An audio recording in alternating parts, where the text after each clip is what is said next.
Hi, this is Frank Lopez, and my idea framework is on the Altman Z-Score model.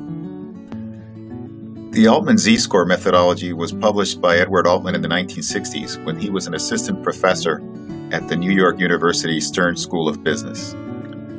The Z-Score is a linear combination of 5 common business ratios that uses multiple corporate income and balance sheet values to measure the financial health of a company. When it was first rolled out, it was tested on 66 companies and it showed a 72% accuracy rate. By 1999, that accuracy rate went up to 90%. The original Z-Score formula was derived for public manufacturers, but it was also later expanded in the Model A for private manufacturers and the Model B for private general firms and services. For the purposes of this exercise, we were focused on large publicly traded manufacturers. The methodology consists of assigning a series of coefficients to a company's working capital, retained earnings, EBIT, each divided by total assets, along with the market value of equity divided by book value of total liabilities, and finally sales divided by total assets, which will ultimately render a score. This final score will determine whether a company is in a distress zone, where the probability of financial embarrassment is very high, in a gray zone or the zone of ignorance, where there are good chances of a company going bankrupt within 2 years, or that they have to exercise greater caution in hopes of a rebound, or in a safe zone, in which they're considered safe based on their financial figures. We will now look at this U.S. automaker and see how it did with the Z-Score methodology. Tesla, the rising star of the electrical vehicle segment, became a publicly traded company in 2010. They scored a 1.481, which also denotes that it's in a mildly distressed zone. Their slide from their all-time high of 8.782 reflects their reliance of raising cash by issuing equity through stock offerings and undertaking long-term debt to bankroll their heavy R&D expenses. Overall, car manufacturing is a capital-intense business with high inventory carrying costs. Despite its free-falling Z-score, Tesla was able to establish itself as a viable electrical vehicle brand with its Model S in 2014, when it reached an enviable top 3 spot of the electrical vehicle or EV segment, despite its hefty $70,000 base sticker price. The Model S came behind the Chevrolet Volt and the Nissan Leaf, both compact electric vehicles which sell for less than half the price of the Model S.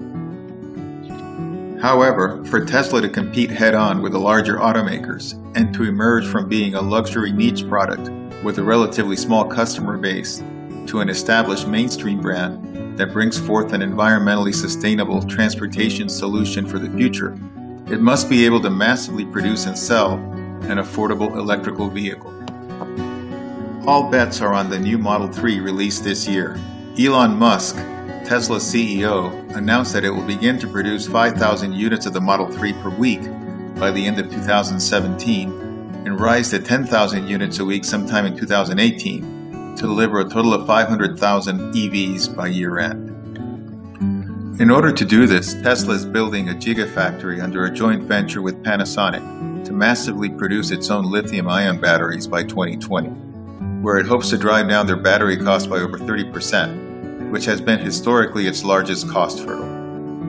Despite its audacious goals, Tesla has had a long history of missing production deadlines, and it must ensure that it meets both its production and sales targets for the Model 3 in order to cross over as a mainstream vehicle manufacturer. Lucky for them, they've also had a good historical run at raising capital and increasing their market cap on their technological power and brand promise alone. If the Model 3 does take off, we could be seeing a big uptick in their Z-score within the next 3 years. You might ask yourself, who uses the Altman Z-score? The answer is business creditors and lenders are the primary consumers of Z-score information. Accountants also routinely look at Z-scores for their own business clients. And finally, well-informed investors will look at the Z-scores to determine the financial strength and health of the companies being considered for potential investments. So the next time you have a few dollars to invest, or you're thinking about joining or starting to work for a new company, it may not be a bad idea to run a Z-score analysis and see how the companies are doing. This can provide you some very valuable insights onto their longer-term viability. Despite all the research supporting Z-score analysis, there are also some shortcomings. When the Altman model was first designed, the research was aimed primarily at manufacturing firms. and it may not apply to newer industries where different valuation measures are required. There may be a need to revisit the weighting criteria to truly reflect the financial conditions in today's dynamic business environment. Past performance may not necessarily be a good predictor for a company's future. I hope you have enjoyed my presentation on the Altman Z-Score methodology and that you find the insights useful for your next analysis. Thank you very much.